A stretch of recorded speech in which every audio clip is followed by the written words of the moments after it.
Hi there, this is a quick video to demonstrate how to manipulate the DFA spreadsheet and change the parameters that Allegro checks for component spacing. What you see here is a pretty common example. You see all these little probe points on the bottom side of the BGA. It gives you a bunch of DRC errors saying the components are too close to each other. I really don't care how close these are. These are just probe points in case of emergency.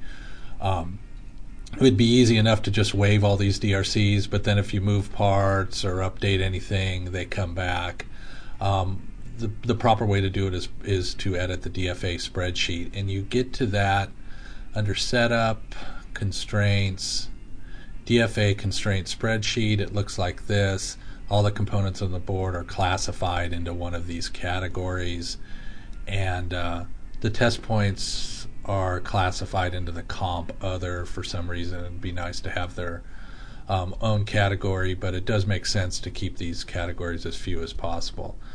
The way you reclassify a component is you go here to the table, the symbol classification table.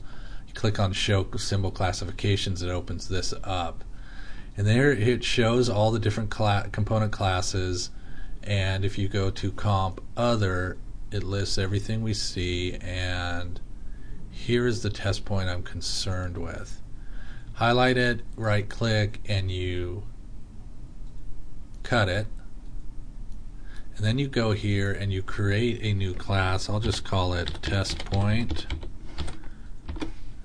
And then I right click on my new class and I say paste to class, and then it's now pasted my test point into this new class that's called test point. I click on update, and then it adds it to the spreadsheet. Now I don't really, like I said, I don't care how close these test points are to each other, but I probably do care about other components.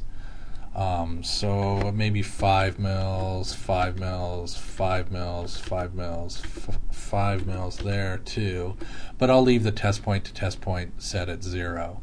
And this is the distance these parts can be away from each other. One thing to remember when you're dealing with this DFA constraint spreadsheet is there's top and there's bottom.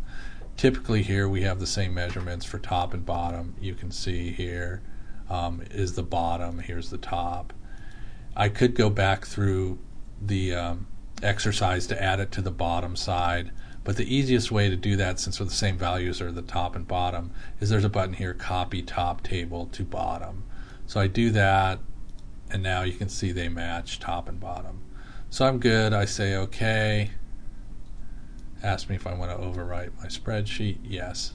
And you can see most of my DRCs go away. You can see there's one here that's probably too close to this part. I can go back and move this part if I have to. But that's how you modify that DFA spreadsheet to put unique values for different components.